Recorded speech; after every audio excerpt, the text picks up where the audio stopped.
Hai folks, oke, kita ada soal fisika di sini ya. Balik sama Kak Awan, ya.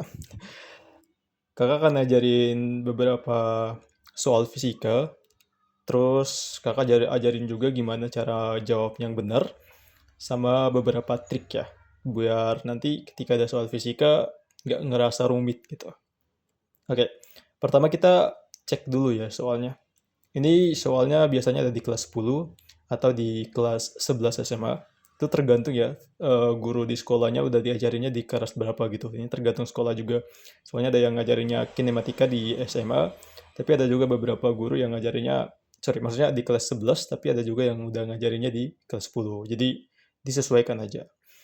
But it's good to prepare if you guys just jump into high school the first time, like baru naik kelas 10, ini sangat membantu ya sebenarnya ya untuk jawab soal-soal fisika di awal-awal ya. Mungkin mengenali dulu beberapa istilah. It's okay kalau misalkan awalnya struggle, tapi untuk kelas 11 harusnya nggak struggle lagi ya. Udah biasa. And also untuk yang TKA nanti di kelas 12, soal-soal kayak gini juga muncul. Jadi make sure kalian bisa watch until the end, oke? Oke, kita punya soal di sini. Ada sebuah bola ya, sebuah bola dijatuhkan. Nah, bola itu punya energi kinetik. Aku nggak jelasin dulu energi kinetik kayak gimana, nanti ya aku jelasin ya. Dia punya energi kinetik di posisi A sebesar setengah dari energi potensial gravitasinya. Lalu, bola itu ternyata melaju nih, berarti bisa dibilang bolanya jatuh ya. Bolanya melaju dari titik A menuju titik B, yang dimana titik A sama B itu punya ketinggian yang beda. Nah, di sini dikasih keterangan bahwa H sama dengan 2H sama dengan 5 meter. Oke. Sekarang kita disuruh apa? Kita disuruh untuk menentukan kelajuan bola saat melewati posisi B. Oke. Lalu ada catatan lanjutannya, kita disuruh bilang abaikan gaya gesek ya. Lalu ada note juga, percepatan gravitasinya sama dengan 10 meter per second kuadrat. Nah, sebenarnya kalaupun nggak ada note percepatan gravitasinya, teman-teman boleh pakai 10 juga ya untuk mempermudah. Jadi, tapi kalau udah ada note kayak gini ya udah berarti pas. Jadi nggak usah bingung ya kalau misalkan butuh percepatan gravitasi tapi di soalnya nggak ada percepatan gravitasi, teman-teman bisa pakai 10. Tapi kalau di soal udah ditentuin misalkan 9,8 atau 10, jadi sesuaikan di soal. Oke, sekarang kita coba solve soalnya dulu ya. Kita coba jawab soalnya. Oke, di fisika teman-teman kalau kita mau kerja soal, kita kalau cuman baca soalnya kayak gini lumayan membingungkan ya. Sekarang kita akan belajar gimana kita ngubah soal ini menjadi visualisasi atau kita mau ubah dia dalam bentuk gambar supaya lebih kerasa feel-nya gitu. Artinya kita lebih dapat maksud soalnya kayak gimana, di mana yang kita mau cari, apa yang kita mau cari, dan sebagainya. Jadi gitu sih sebenarnya trik kalau mau bisa fisika. Artinya kita harus mampu mendefinisikan itu ke dalam bentuk yang nyata atau real gitu. Jadi jangan cuman paragraf doang kayak gini atau cerita doang kayak gini, tapi kita nggak bisa membayangkannya. Jadi kalau kita nggak bisa bayangin, nanti bakal kesusahan juga ya dalam mengerjakan soal. So, let's see. Nah, teman-teman, biasanya kalau soal-soal kayak gini, ada perbedaan ketinggian, itu gambarnya yang paling sering dipakai adalah kayak gini nih. Kakak coba visualkan dulu buat kita ya. Di akan bentuknya kayak gini nanti. Nah, katanya kan ada di posisi A ya. Jadi kita buatnya posisi A sama posisi B itu bedanya ketinggian. Dia melajunya dari posisi A ke posisi B. Berarti dia ada dari atas ke bawah gitu kan. Tapi posisi B itu nggak rata gitu, tapi dia punya ketinggian. So, gimana kita buat ketinggiannya? Ya kita bisa bebas sebenarnya buatnya kayak gimana, tapi kakak buatnya kayak gini ya. Biar lebih tervisual aja. Lalu kita buat gini dan nanti kayak gini. Oke. So, yang di ini kita bisa bilang ini ground-nya. Oke. Nah, katanya ada posisi A sama posisi B. Jadi kita kasih keterangan aja dulu ya. Ini ada posisi A, lalu di sini ada posisi B. Oke. Mungkin sampai sini udah mulai kebayang. Nah, Teman-teman, kalau bolanya melaju, berarti ada yang namanya kecepatan. Jadi setiap bolanya itu bergerak atau setiap benda bergerak, itu punya kecepatan. Even itu dia tetap atau ada perubahan kecepatan. Jadi pasti yang akan kita tulis di sini adalah V, dimana ketika bolanya itu jatuh, berarti kita bisa bilang bolanya ada di bagian sini ya. Kalau di bagian atas ini, kita bisa bilang ya bolanya masih dalam keadaan diam, kecuali didorong. Nah, ini bolanya jatuh, jadi kita punya yang namanya V. So, V-nya kemana? Ya, otomatis V itu ke bawah. Kita tulis V. V itu apa? V itu adalah kecepatan ya. Simbol dari kecepatan. Oke, ini adalah V supaya bedain V di atas sama V di bawah sini. Jadi ini kita V di titik A. Lalu nanti akan ada V ketika bolanya udah mencapai titik B. Ini bolanya di sini. Itu kita bisa bilang V-nya adalah VB. Oke. Nah, dari sini kita udah bayangin bahwa oke, ini bolanya dari posisi A menuju ke posisi B. Katanya posisi A itu punya ketinggian, posisi B juga punya ketinggian. Kita bisa gambarin karena dia ada di H, di sini juga ada H, di mana ini beda ya. Ada H yang besar, ada H yang kecil. Ini kita bisa tahu bahwa oke, berarti awalnya di sini adalah H yang besar ini. Lalu ini adalah H yang kecil, di mana ada dua ketinggian, ini lebih tinggi dan ini lebih pendek atau lebih rendah ya dari awal. Oke, so kita lanjutin. Yang disuruh cari adalah ini nih, yang bagian ini. Kira-kira berapa kelajuan dari bola ini ketika dia pas ada di titik B, gitu loh. Kita disuruh cari yang ini. Kita mau cari tahu nilainya berapa. Oke, kita teman-teman bingung ya ini mau pakai rumus yang mana, mau gimana. Nanti kakak jelasin kenapa bisa pakai rumus A, rumus B, rumus C, dan lain-lain. Kapan kita pakai rumusnya gitu ya. Kita tahu dulu dalam fisika supaya lebih rapi ya teman-teman. Kalau kita mau kerja soal fisika, seringkali di sekolah mungkin adik-adik pernah diajarin, kita tulis dulu yang ini nih. Udah gak asing pasti. Okay, sorry. If you hear the noise, if someone is open music here, so yeah, just let it go. Okay. Abaikan aja ya kalau misalkan ada dengar-dengar suara bising gitu. Fokus ke suara kakak aja ya. Oke, di sini kita tulis dulu yang diketahui itu apa ya di soal. Di soal ini udah ada nih yang diketahui, di mana ada yang namanya H. Ya, ada H. H itu apa? H itu adalah ketinggian. So kita bisa tulis di sini H. H ini ternyata sama dengan 2 kali daripada H yang ada di sini. Jadi H yang besar ini, itu nilainya adalah sama dengan 2 kali daripada H yang kecil ini. Yang dimana nilainya sama dengan 5 meter ya. Jadi nilainya adalah 5 meter sama kayak di soal tadi. Oke, kalau kita mau tulis di gambar, berarti H yang ini sama dengan 5 meter. Gitu. Oke. So, next kita punya G. G sama dengan 10 meter per second kuadrat. Nah, teman-teman, dari sini sebenarnya kita punya salah satu yang kita mau ketahui juga. Which is apa? Yang kita ketahui adalah H yang kecil ini. Kenapa kakak bisa tahu nilai H yang kecil ini? Karena ketika kita mendapatkan 5 di sini, 5 meter, lalu nilai 5 meter itu adalah 2 kali dari H yang kecil ini, maka pasti kita bisa tahu nilai dari H yang kecil ini. Gitu loh. Di H kecil itu berapa nilai? Atau ketinggian di titik B ini berapa? Kakak bisa tahu yaitu nilainya sama dengan 2,5. Kenapa? Karena 2,5 dikali dengan 2, itu nilainya pasti sama dengan 5. Gitu ya. Oke. Kakak lanjutin dulu ya.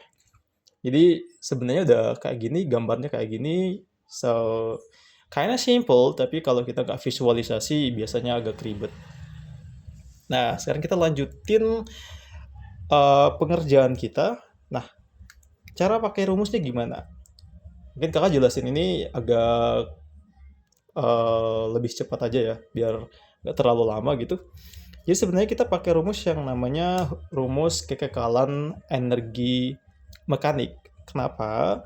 Karena di soalnya itu dia sebenarnya sedang melaju di sini, tapi ada tulisan abaikan gaya gesek, maka kita bisa bilang bahwa di sini itu lintasannya licin ya teman-teman. Jadi ini lintasannya licin. So, kalau misalkan lintasannya licin, apa yang kita buat? Berarti kita pakai yang namanya hukum kekekalan energi mekanik. Itu dulu note-nya. Nanti baru kakak jelasin di video-video selanjutnya kenapa kalau lantainya licin bisa pakai energi mekanik. Terus kalau misalkan nggak licin gimana gitu.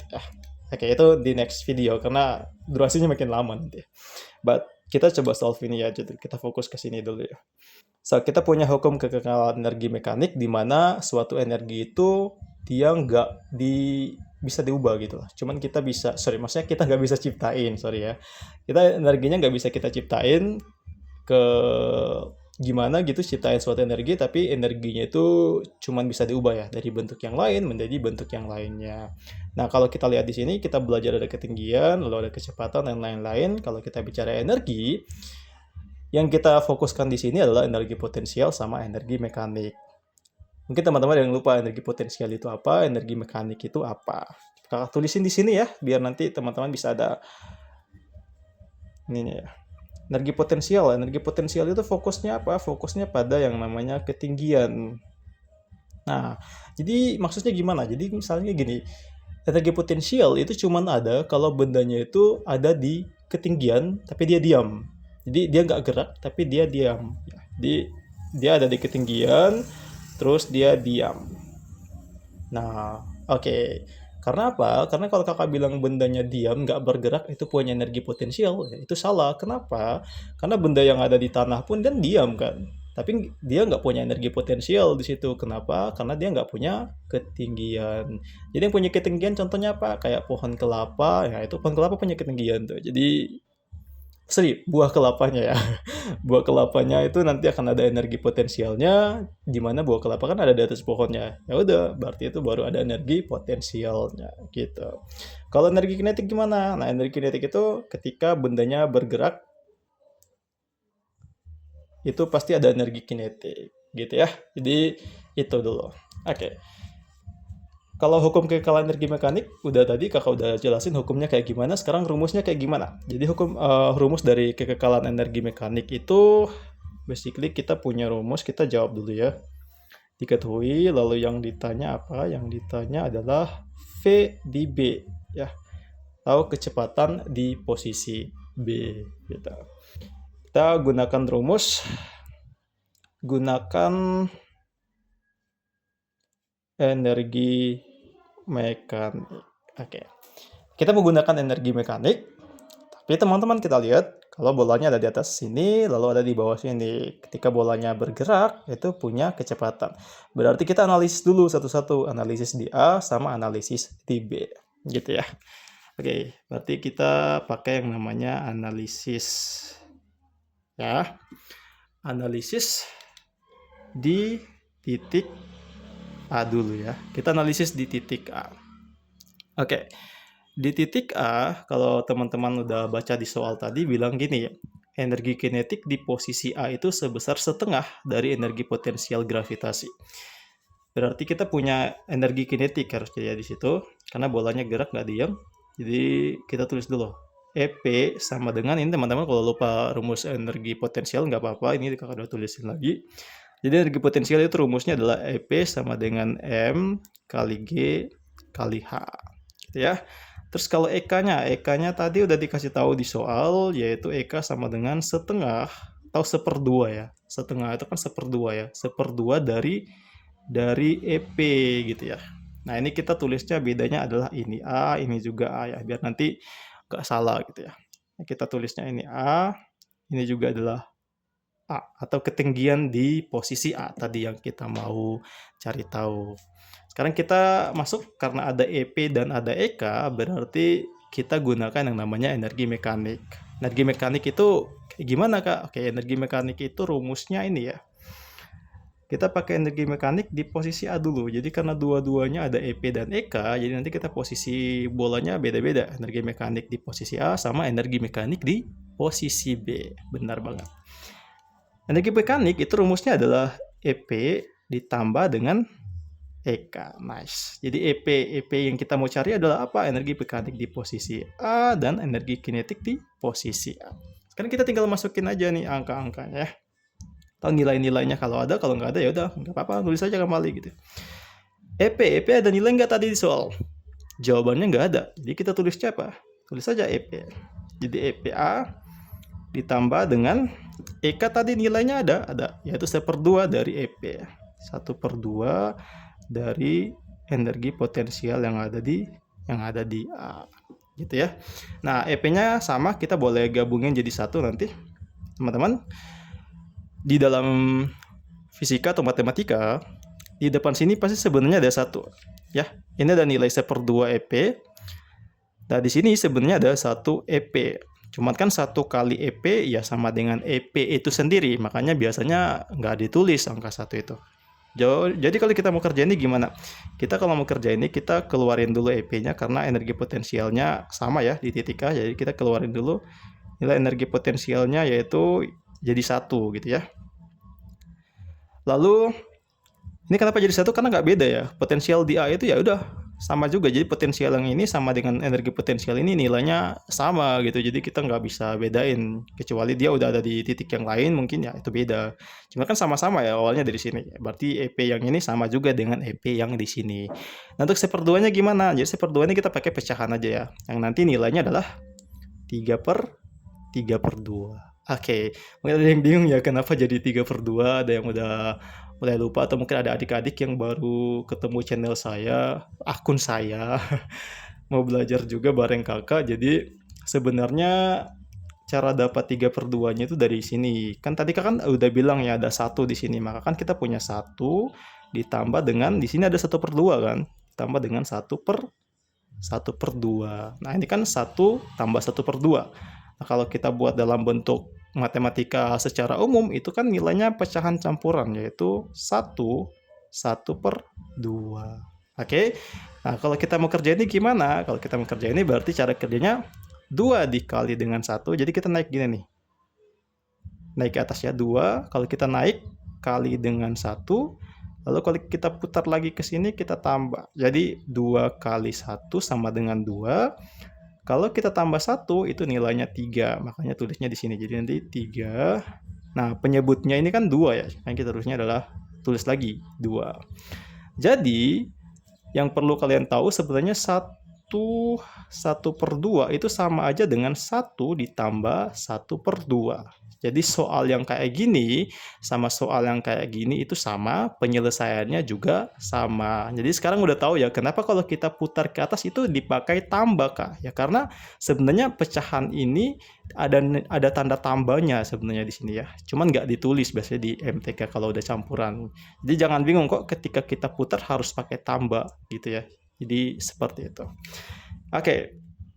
Udah kita dapat 3/2 di sini. Yang ini basic ya, cuman ngingetin kembali, jadi abaikan. Sekarang kita udah titik A-nya seperti ini ya. Jadi ini adalah energi mekanik di titik A. Oke, sekarang gimana di titik B? Kita analisis dulu ya. Jadi kita tulis lagi kayak gini. Analisis di titik B. Oke. Nah, kalau teman-teman perhatikan di gambar yang udah kakak gambar tadi, ini kan gambarnya bolanya gini ya. Kalau kita visualkan bolanya jatuh di sini bergerak. Nah, ketika bolanya bergerak, apa yang terjadi? Bolanya punya kecepatan. Kakak udah mention di awal tadi ya. Dia tuh bergerak pasti punya kecepatan. Entah itu dia lambat, makin cepat, atau kayak gimana gitu ya. Pasti dia punya kecepatan karena dia bergerak gitu. Jadi teman-teman kalau lagi jalan pun itu punya kecepatan. Dan dimana kalau misalkan teman-teman jalan sama temannya yang udah lebih dewasa, terus teman-teman masih di kecil, kan langkahnya beda kan. Dimana teman yang udah dewasa pasti lebih cepat. Nah itu kan beda tuh ketika berjalan. Punya kecepatan kan. Ya, kayak gitu ya. Teman-teman naik kendaraan juga gitu. Ketika dia bergerak pasti punya kecepatan. Even itu dikit gitu ya. Intinya pasti ada kecepatan. Oke. Sekarang kita mau lihat. Nah, ingat di sini yang kita pakai adalah H yang ini ya nanti ya. Yang kecil karena dia udah di posisi B. Karena di posisi B yang dimana ada ketinggian H, lalu ada kecepatan di sini VB, kakak tulisnya VB atau nanti ngomongnya kecepatan atau VB dan gimana ya, diingetin aja ya. Oke. Kita tulis dulu di sini seperti biasa. Ada energi potensial, cuman kita pakai energi potensial yang ada di B. Nah, energi potensial rumusnya apa? Rumusnya adalah M kali G kali dengan H. Oke, kita pakai H yang di B ya. Oh ya, ini kita belum selesai teman-teman. Kita tulis lanjut dulu karena kan energi potensialnya ada ya. Jadi 3/2. Energi potensial kan rumusnya M kali G kali H. Jadi M kali G kali, nah H yang dipakai apa? H yang besar ya. Karena di posisi A kita pakai H yang besar. Kalau di posisi B kita pakai H yang kecil di sini ya. Get it? Oke. Sekarang kita ke energi kinetik. Energi kinetik di posisi B. Energi kinetik rumusnya apa? Oke, 1/2 mv kuadrat. Jangan lupa ini di posisi B. Ya. Oke. Sekarang kita analisis karena ada energi kinetik sama energi potensial. Berarti kita pakai yang namanya energi mekanik. Kita boleh kerja di sini, maka kita punya energi mekanik di posisi B itu sama dengan, jangan lupa energi mekanik rumusnya tadi udah dikasih tahu yaitu EP ditambah dengan EK. Cuman ini bedanya di posisi B. Nice. Oke, kita tinggal masukin angka ya. EP tadi dinilai di sini kita tinggal tulis aja M kali G kali H. EK-nya apa? Oke, EK-nya ternyata ini ya, 1/2 mv kuadrat B. Nah, sampai sini udah selesai sebenarnya. Analisis di posisi B-nya cuman segini, jadi posisi B-nya adalah kayak gini. Lalu posisi A-nya kayak yang di sini. Sekarang kita mau lanjut, kita baris ke baru aja, baris baru ya. Kita mau lanjut ke bagian berikut. Nah, teman-teman ingat tadi disuruh abaikan gaya gesek. Nah, kalau kita abaikan gaya gesek, kita kan pakai yang namanya energi mekanik. Nah, ketika kita pakai energi mekanik di kedua ketinggian atau kedua posisi yang berbeda, nanti energi mekanik yang dia miliki sebuah benda itu posisi awal sama posisi B itu sama. Artinya kakak bisa tulisnya kayak gini. Energi mekanik di A itu akan sama dengan energi mekanik yang ada di B. Kenapa? Karena lantainya licin. Kak, gimana kalau lantainya nggak licin atau ada gesekan? Kalau ada gesekan, kan berarti gini, bolanya jalan, ketika ada gesekan, pasti energinya terbuang. Nah, ketika energinya terbuang, lalu bolanya nanti melaju sampai di posisi B, maka energi yang ada di awal tadi itu pasti nilainya tidak sama lagi ketika dia sampai di B. Kenapa? Karena tadi ada gesekan. Ketika ada gesekan, energinya dibuang. Entah itu jadi bunyi, entah itu jadi panas. Ya, kita nggak tahu.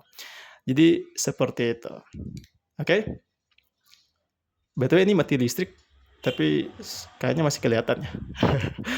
Oke. Kita lanjut ya. Kakak coba lanjutin dulu.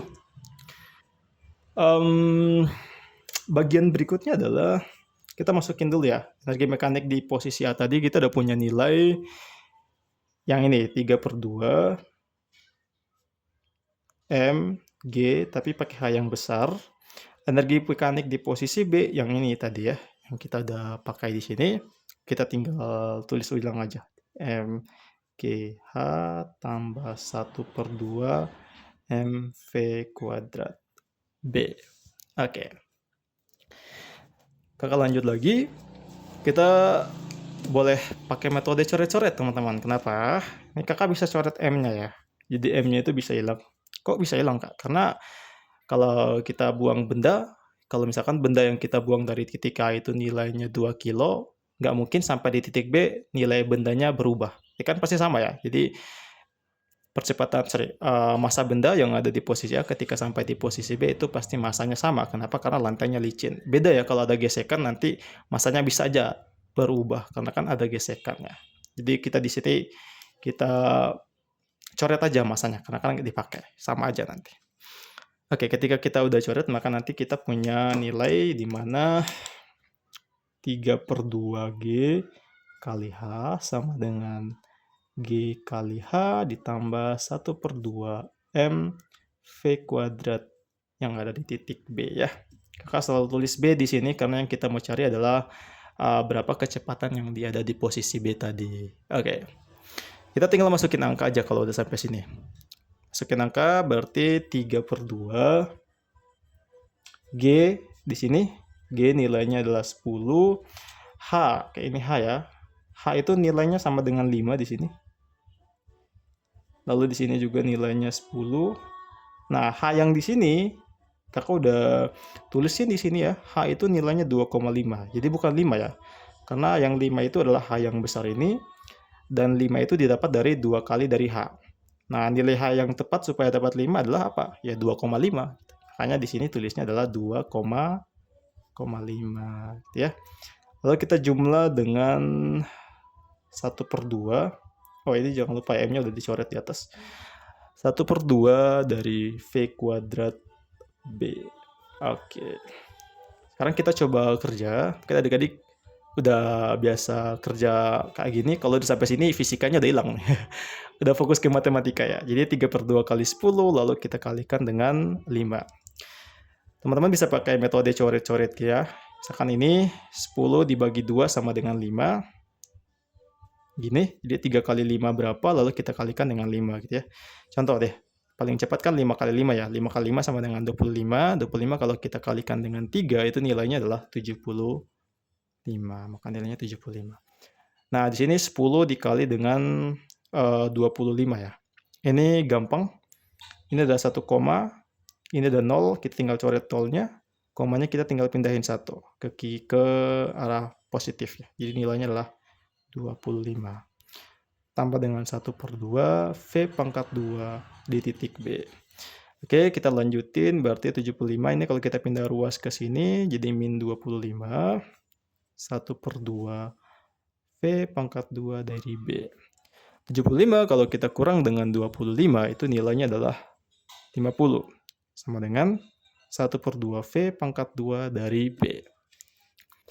Oke, sampai sini kita kerja lagi. Nanti kakak mau kasih tahu ya, perbedaan ketika pindah ruas kayak gimana. Sebenarnya nggak dianjurin untuk belajar pindah ruas ya, biar lebih mudah memahami. Cuman kakak akan buat kalian paham gimana ketika pindah ruas, karena udah biasa pindah ruas kan diajarinnya. Nah, ini kakak pindah ruas 1/2-nya ke sebelah kiri, dia pasti jadinya kayak gini. Ya, jadi pembagian teman-teman. Oke, nah kakak coba ajarin dikit dulu ya yang bagian ini. Kenapa tadi 25 ketika pindah ke kiri kok jadi pakai kayak gini? Kenapa nggak dibagi? Tapi kenapa 1/2 ini ketika pindah ke kiri kok jadi pembagian? Jadi bedanya gini, kalian perhatikan di sebelah sini, 25 ternyata itu bukan perkalian antara yang di sebelah sini nih. Jadi 25 sama 1/2 itu bukan perkalian, tapi penjumlahan. Nah, ketika penjumlahan ini kita pindah ruaskan, dia jadinya pengurangan. Nah, beda nih kalau di sini. 1/2 sama VB di sini itu ternyata perkalian, bukan penjumlahan atau pengurangan. Makanya ketika dia pindah ruas, karena ini perkalian, jadinya pembagian. Kalau dia pembagian, pindah ruasnya jadinya perkalian. Jadi pasangannya perkalian sama pembagian, kalau penjumlahan pasangannya sama pengurangan. Gitu. Oke. Sampai sini kayaknya udah bisa lah ya. Oke. Kalau pembagian pecahan, teman-teman harusnya bisa, cuman kakak coba flashback aja lagi. Jadi kalau pembagian pecahan tuh kayak gini. Ketika ada 1/2, kayak gini 50 dibagi 1/2. Ini sebenarnya kan sama dengan 50 dibagi 1/2. Gitu kan? Jadi 50 dibagi setengah itu berapa? Kalau mau cara mudahnya tinggal 50, tanda bagi yang ini kita ubah jadi kali. Nah, ketika kita ubah jadi kali, pecahannya kita ubah tempat. Jadi 2 yang di bawah pindah naik ke atas, satunya kita turunin ke bawah. Gitu. Nah, kalau perkalian pecahan itu ya kali lurus saja. Jadi 50 kali 2 sama dengan 100 dibagi 1. Ya, tetap 100. Gitu. Makanya nilai di sini 50 dibagi setengah, nilainya adalah 100. V kuadrat B. Nah, ini juga nih, ketika ada kuadrat, kita kan bukan mau cari V kuadrat, tapi V-nya aja atau kecepatannya, bukan double kecepatan ya. Kalau V kuadrat berarti kecepatannya double. Jadi kita mau cari kecepatannya doang, kita pindahin pangkat 2-nya. Ketika dia pindah jadi akar. Sama dengan akar 100 VB. Nah, akar 100 itu sama dengan berapa ya? Sama dengan 10. Oke, berarti kita bisa dapat soal ini, jawabannya adalah sama dengan 10. Ya, 10 ya di sini, satuannya adalah meter per second. Oke, jadi soal hari ini penyelesaiannya kayak gini. Kalau ada pertanyaan dari teman-teman atau adik-adik yang lagi gemar nih belajar fisika atau mau pintar fisika, boleh bertanya di kolom komentar atau kalau ada request materi, boleh request ya. Nanti kakak ajarin juga ya cara menyelesaikan soal-soal. Kalau mungkin kakak ngomongnya terlalu gimana-gimana, terlalu cepat, boleh komen juga. Atau terlalu tinggi bahasanya atau gimana, boleh ya. Aku sangat membutuhkan saran dan kritikan dari teman-teman ya, supaya nanti ketika belajar jadi teman-teman lebih mudah memahami apa yang kakak udah ajarin. Oke, segitu dulu. Bye bye. Makasih ya teman-teman udah mau nonton konten kakak. See you.